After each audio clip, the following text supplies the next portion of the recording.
తెల్లారుతుందంటేనే భయం. అసలు రాత్రి నిద్రపోవాలంటేనే భయం. అనుక్షణం భయం భయం. ఇది గాజాలోని పాలస్తీనా ప్రజల దుస్థితి. సురక్షిత ప్రాంతాలంటూ తరలిస్తారు. తీరా అక్కడ కూడా బాంబుల శబ్దాలే వినిపిస్తాయి. ఈ ప్రాంతంలో నివసిస్తే మీకేం కాదు అంటారు. సేఫ్ జోన్, హ్యుమానిటేరియన్ కారిడార్ లాంటి పెద్ద పెద్ద పదాలు కూడా ఉపయోగిస్తారు. చివరకు అక్కడ కూడా రక్తపాతమే సృష్టిస్తారు. మరోసారి అదే జరిగింది. ఇజ్రాయెల్ సైన్యం అల్ మవాసి సురక్షిత ప్రాంతంలో దాడులు జరిపింది. 50 మంది పౌరులను హతమార్చింది. ఈ దాడుల్లో ఆస్పత్రులు, పాఠశాలలు కూడా లక్ష్యంగా మారాయి. ఇది అంతర్జాతీయ మానవతా చట్టాలను ఉల్లంఘించే చర్య. సురక్షిత ప్రాంతాల్లో దాడులు జరపకూడదని స్పష్టమైన నియమాలు ఉన్నప్పటికీ ఇజ్రాయెల్ ఈ రూల్స్ను పాటించడం లేదన్న విమర్శలు వినిపిస్తున్నాయి. గాజా పట్టణంలో 12 కిలోమీటర్ల పొడవుతో ఉన్న తీర ప్రాంతం అల్ మవాసి. ఇది ఖాన్ యూనిస్, రఫా వరకు విస్తరించి ఉన్న ప్రాంతం. గాజా భూభాగంలో సుమారు 3% ప్రాంతాన్ని ఆక్రమించి ఉంటుంది. ఇసుక గుట్టలతో నిండి ఉంటుంది. ఇజ్రాయెల్ ఈ ప్రాంతాన్ని సురక్షిత ప్రాంతంగా ప్రకటించి వేలాది మంది పౌరులను ఇక్కడికి తరలించింది. అయితే అక్కడ ఎలాంటి సౌకర్యాలు ఉండవు. తాగునీరు, తిండి కూడా ఎవరైనా తెచ్చి ఇస్తేనే. ఒక మాటలో చెప్పాలంటే అక్కడ ప్రజలు నరకంలో బతుకుతున్నట్లు. పోనీ అలాగైనా బతకనిస్తున్నారంటే అది లేదు.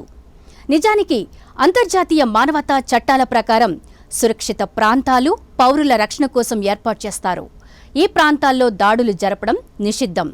అయితే అల్ మవాసి లాంటి సురక్షిత ప్రాంతాల్లో మాత్రం ఇజ్రాయెల్ దాడులు జరిపి పౌరులను చంపుతుందని పాలస్తీనా ప్రభుత్వం ఆరోపిస్తోంది. ఇక అల్ మవాసి ప్రాంతంపై ఇజ్రాయెల్ దాడులు చేయడం ఇది తొలిసారి కాదు. 2024 జూలైలో ఈ ప్రాంతంపై ఇజ్రాయెల్ చేసిన దాడుల్లో 90 మంది మరణించారు. ఇక ఐక్యరాజ్యసమితి లెక్కల ప్రకారం 10 లక్షలకు పైగా పౌరులు అల్ మవాసిలోని తాత్కాలిక టెంటల్లో నివసిస్తున్నారు. వారికి తాగునీరు, వైద్య సేవలు అందుబాటులో లేవు. అక్టోబర్ 7, 2023 ముందు వరకు అల్ మవాసి ప్రాంత జనాభా 9,000 మాత్రమే. ఇక యుద్ధం మొదలైన తర్వాత దీన్ని హ్యుమానిటేరియన్ కారిడార్గా ఏర్పాటు చేశారు. ఇజ్రాయెల్ సైన్యం పాలస్తీనా పౌరులను ఇక్కడకు తరలించేందుకు సాయం చేసింది. గత జూన్ వరకు కూడా ఎప్పుడు ఈ ప్రాంతాన్ని టచ్ చేయలేదు ఇజ్రాయెల్. ఆ తర్వాత మాత్రం అల్ మవాసి టార్గెట్ గా దాడులు స్టార్ట్ చేసింది. ఇజ్రాయెల్ సైన్యం సురక్షిత ప్రాంతాలను కూడా లక్ష్యంగా చేసుకోవడం అనేక విమర్శలకు కారణమవుతోంది. ఆస్పత్రులు, పాఠశాలలు, మసీదులు ఇలా ఇజ్రాయెల్ దాడుల నుంచి పాలస్తీనా పౌరులకు ఎక్కడా రక్షణ లేకుండా పోయింది. డిసెంబర్ 15న ఖాన్ యూనిస్ పాఠశాలపై ఇజ్రాయెల్ జరిపిన దాడుల్లో 17 మంది చిన్నారులు చనిపోయారు. 2023 అక్టోబర్ 7 నుంచి ఇప్పటి వరకు గాజా గడ్డపై 45,259 మంది మరణించారు. వీరిలో దాదాపు 20,000 మంది చిన్నారులే ఉన్నారు. అటు పాలస్తీనా పోరాట సంస్థ హమాస్ దాడుల్లో 1,400 మందికి పైగా ఇజ్రాయేలీలు హతమయ్యారు. 2023 అక్టోబర్ 7న హమాస్ ఇజ్రాయెల్పై దాడి చేసింది. ఈ దాడికి ప్రతీకారంగా ఇజ్రాయెల్ సైనికులు గాజాపై దాడులు ప్రారంభించారు. ఈ యుద్ధం కారణంగా గాజా నేలలోని నలుదిక్కులు ప్రతి నిమిషం నెత్తురు చిమ్ముతూనే ఉన్నాయి. ఇక మొత్తం పాలస్తీనా పౌరుల మరణాల్లో 42% వరకు చనిపోయింది. సురక్షిత ప్రాంతాల్లోనే అంటే ఆశ్చర్యపోనక్కర్లేదు. అంటే హ్యుమానిటేరియన్ కారిడార్లోనే ఎక్కువ మరణాలు సంభవించాయి.